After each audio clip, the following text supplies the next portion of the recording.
Queridos hermanos, tengan ustedes muy buenos días. Hoy tenemos un nuevo tema titulado No niegues más a Jesús. Este tema está basado en Lucas 22, del versículo 54 al 62. Dice que prendiéndole lo llevaron y lo condujeron a casa del sumo sacerdote, y Pedro le seguía de lejos. Y habiendo ellos encendido fuego en medio del patio, se sentaron alrededor, y Pedro se sentó también con ellos. Pero una criada, al verle sentado al fuego, se fijó en él y dijo: también éste estaba con él. Pero él lo negó diciendo: mujer, no lo conozco. Un poco después, viendo otro, dijo: tú también eres de ellos. Y Pedro dijo: hombre, no lo conozco, no soy. Como una hora después, otro afirmaba diciendo: verdaderamente este estaba con él, porque es Galileo. Y Pedro dijo: no sé lo que dices. Y enseguida, mientras él todavía hablaba, el gallo cantó. Vuelto al Señor, miró a Pedro, y Pedro se acordó de las palabras del Señor que le había dicho: antes que el gallo cante, me negarás 3 veces. Y Pedro salió fuera y lloró amargamente. Muy bien, hasta aquí la palabra de Dios. Vamos entonces a hacer un estudio sobre estos versículos que tienen una enseñanza muy profunda para nosotros los cristianos. Vamos a ver, para poder entender este texto, el antes y el después, ¿sí? Jesús le advirtió a Pedro. Es verdad, fue advertido. Si vamos al contexto, en Lucas 22, 31, 34, Jesús le dijo a Pedro que Satanás había pedido para zarandearlo como a trigo. Y le dijo así: Simón, Simón, mira que Satanás ha pedido para zarandearos como a trigo, pero yo he rogado por ti para que no falle tu fe, y tú una vez. Entonces ahí vemos la primera advertencia, pero Pedro no prestó mucha atención a esas palabras. Veamos en Mateo 26, 34, y ahí es cuando Jesús le dijo, puesto que Pedro le había dicho que le seguiría donde sea, incluso moriría por él. Y Jesús le dijo: en verdad te digo que esta misma noche, antes que el gallo cante, me negarás 3 veces. Eso fue el antes, una advertencia cantada para Pedro, pero Pedro en realidad él no atinaba a comprender lo que Jesús le estaba diciendo. ¿Ya?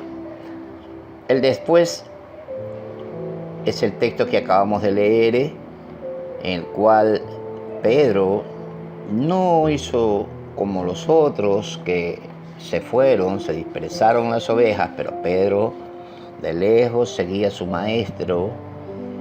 Él quería ver de qué forma hallar una solución a este problema. Su maestro había sido apresado. Sin embargo, hay una parte humana que es el temor a que nos hagan daño, al temor a ser encarcelados, golpeados, asesinados. Ese temor humano siempre hay en el ser humano. Y Pedro tenía temor a ser encarcelado, al igual que Jesús. Él lo veía a su maestro, pero él no sabía ni si realmente qué mismo hacer para poder librar a su maestro y salir de esa situación. En su desesperación, en 3 ocasiones lo negó. ¿Sí? A Pedro pareció no servirle de nada que el Señor le hubiese advertido de lo que iba a pasar. Esto nos recuerda la historia de Job, que también asimismo Satanás pidió para zarandear a Job, para hacerlo caer, y en un tiempo se estaba saliendo con la de él, puesto que había logrado muchas calamidades para Job, para que termine todo lo que él había labrado con el esfuerzo de sus manos y con la bendición que Dios le había dado, quiso destruir todo. Y esto nos hace ver a nosotros claramente que el enemigo anda como león rugiente atrás de nosotros, queriendo devorar a los cristianos, queriendo que minar la fe de cada uno de nosotros. Entonces eso nos da un aviso y prende una luz de advertencia para nosotros los cristianos, que debemos orar incesantemente cada día, pedirle al Señor fortaleza para que el enemigo no haga lo mismo con nosotros. Entonces, como les dije, el enemigo anda siempre buscando a quien devorar. Esto está en 1 Pedro 5:8. Pedro decía: sed prudentes, manténganse atentos, sed sobrios y velad, porque eso es una de las herramientas fundamentales que hacen que el enemigo no pueda obrar sobre nuestras vidas. Cristo emplea un aventador para aventar la paja y limpiar el trigo. El diablo emplea una criba para guardar la paja y echar fuera el trigo. En realidad, el enemigo quiere separar, quiere dividir. Él no quiere uniones en la iglesia, él quiere que la gente se disperse. En renglón seguido, el poder de Cristo al morir por nosotros es el poder que nosotros tenemos para poder salir de ese dominio del enemigo. Es decir, Cristo murió para librarnos del poder del pecado y de la muerte que se ejercía sobre nosotros. Ahora tenemos a Cristo, ¿sí? Jesús mismo le dijo a Pedro: yo he rogado por ti. En el Juan 17:15 Jesús decía: no ruego para que los quites del mundo, sino para que los guardes del mal. Como ven, entonces Jesús sabe que el enemigo anda siempre rondando a los cristianos. Jesús debe estar en nosotros como una unidad firme y fuerte que nos proteja del mal, ¿sí? Jesús mismo decía en Juan 17:23: yo en ellos y tú en mí, para que sean perfectos en unidad. Es decir, un solo cuerpo, seamos una sola carne, un solo cuerpo, unidos a Cristo. ¿Cuándo nos damos cuenta que estamos negando a Jesús? Cuando más nos dejamos guiar por nuestros instintos humanos que no con nuestro corazón y nuestro espíritu. ¿Sí? Cuando somos autoconfiados en la fe, Pedro le dijo a Jesús: no solo te seguiré, sino que te incluso moriré por ti. O sea, eran palabras, pero esas palabras salían del corazón o salían solo de la boca de Pedro, de su mente, de su impulso. Eran palabras reales. Pedro no sabía que llegaría el momento de la prueba y con fuego se probaría esas palabras. Entonces, a veces ser demasiado autoconfiados. Hay muchos que dicen también: ya no tengo que hacer nada, ya todo lo hizo Cristo, ya ahora solo tengo que esperar la salvación sin hacer nada. Y eso también es autoconfianza la que pierde a muchos cristianos. Jesús, antes de ascender al cielo, él dio una orden: ir y predicar el evangelio. Entonces, ¿cómo iría usted al cielo si usted no obedece el mandamiento de Jesús? Tendría que hacer lo que él le mandó a hacer, porque el siervo hace lo que hizo su Señor. Entonces, en esta primera parte vemos algo importante, ¿no? Vemos cómo Pedro fue zarandeado como a trigo por el enemigo. Sin embargo, Pedro se arrepintió, y eso nos enseña a todos nosotros, los seres humanos, que no tenemos esa perfección. Tropezamos día y noche, pero nos volvemos a levantar.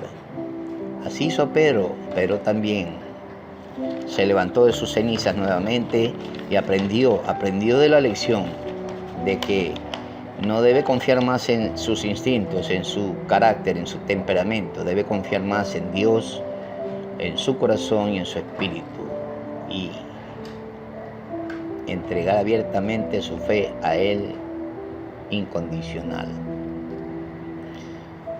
Cuando negamos a Jesús, cuando no queremos tener una relación, un compromiso, una renuncia de parte nuestra para servirle o trabajar por Él, o cuando no queremos acudir a su encuentro cuando nos llaman a hacer alguna labor. Ahí es cuando estamos negando.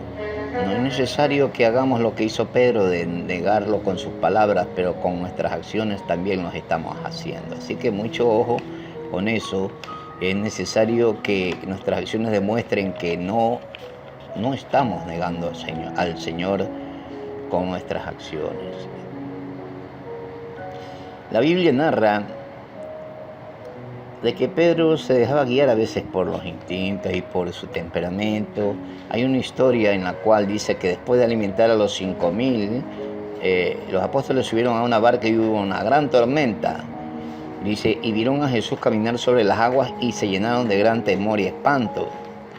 Pero Pedro, al reconocer a Jesús que venía, dice que se lanzó de la barca. Esto está en Mateo 14, 28, 29. Saltó de la barca y comenzó a caminar sobre las aguas, pero al escuchar el rugido de las olas y del viento, se distrajo y se hundió. Y dijo, Señor, sálvame. Esta simbología representa ni más ni menos lo que iba a suceder a futuro con Pedro.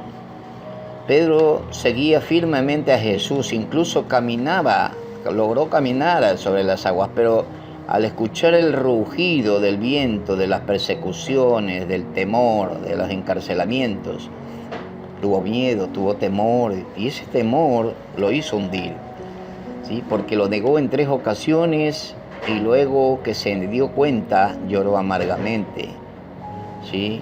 Entonces, como nos damos cuenta, a veces cuando vienen las pruebas es cuando nuestra fe debe estar más fuerte, y si está débil, somos fácil presa del enemigo, ¿sí? Pedro aprendió, de ahí en adelante Pedro se hizo fuerte, aprendió a no dejarse llevar por sus instintos, sino por su fe y su confianza en Dios y por su corazón. Ni tampoco por sus oídos ni por sus ojos, sino por una autodeterminación de seguir adelante sirviendo a su Señor. De ahí ya no falló Pedro. Incluso antes de morir, Pedro no quiso morir como murió Jesús. Los apócrifos de Hechos de Pedro relatan que Pedro fue crucificado en forma inversa, porque no se consideraba digno de morir como su Señor, ¿sí? Glorificando el nombre de nuestro Señor Jesús. Entonces, aquel Señor que él una vez había negado, ahora sí, él con su fe firme y con su servicio incondicional, ahora sí lo glorificó. Y eso nos da una pauta de que nosotros, si tropezamos, no estamos vencidos. Tenemos que levantarnos de nuestra fuerza de flaqueza y seguir adelante, y no guiarnos por nuestros instintos, por nuestros impulsos, sino por nuestra fe y por nuestro corazón, nuestro amor hacia Dios. ¿Qué nos enseña esta historia bíblica? Vamos a concluir. Pedro, al igual que todos nosotros, era un ser humano común y corriente, lleno de ilusiones, esperanzas y de fe en Jesús, pero se dejaba llevar por su temperamento impulsivo. A veces esto le jugaba una mala pasada. Esto a nosotros los cristianos no nos sirve, por eso que no tenemos que dejarnos llevar por nuestros instintos, ni por nuestros temperamentos, ni por nuestras ganas. Más debemos dejarnos llevar por nuestra fe en nuestro Señor y por la palabra de Dios, ¿sí?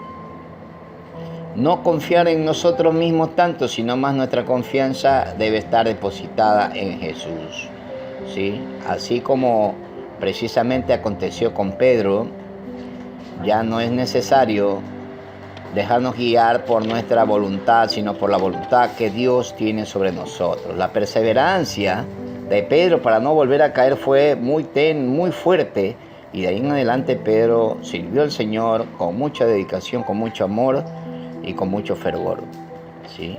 Todos sabemos lo que Pedro hizo. Incluso cuando predicó en el pórtico de Salomón, más de 3.000 personas se convirtieron porque predicó con tal fervor el nombre de nuestro Señor que mucha gente creyó en Él y se convirtió al cristianismo. Eso nos demuestra a nosotros que no debemos bajar los brazos cuando caemos en las pruebas, sino que más bien levantarnos, erguirnos nuevamente. Él lo dijo por experiencia propia, porque Él vivió eso. Y ahora nosotros, a través de su palabra, la palabra de Dios, a través de la palabra de Dios, podemos fortalecernos por medio de estas enseñanzas, hermanos. Bien, querido hermano, ahora que ha escuchado usted este sermón, yo quisiera hacerle una pregunta. ¿Cuántas veces usted ha negado a Jesús con sus acciones? ¿Usted cree que ha negado a Jesús alguna vez en su vida? Si usted me dice que no, déjeme preguntarle entonces, tal vez alguna vez usted dijo: no tengo tiempo, estoy ocupado, estoy cansado, tengo un examen, tengo que trabajar, no tengo tiempo, ya veremos, tal vez si hay tiempo lo haré, hoy no, mañana sí, y muchos más. Son frases que se escuchan comúnmente entre los hermanos de la iglesia, porque siempre hay una excusa a la hora de servir a nuestro Dios. Pero esas excusas se convierten a veces en negaciones, que nosotros estamos negando a Jesús. Y es necesario que sepamos que la obra no puede detenerse, la obra debe continuar, su fe debe seguir perseverando en oración, día a día, velando incondicionalmente para que todo salga de la mejor manera, y agradar así de esta manera y darle la gloria a nuestro Dios. Bien, sin más que decirles, estimados hermanos, espero que apliquemos todas estas características que son importantes, que debemos aplicarlas como hijos de Dios. Así es, estimados amigos, y esto es todo por hoy. Nos veremos en un nuevo sermón en Sermones para Predicar. Que Dios les bendiga. No se olviden suscribirse.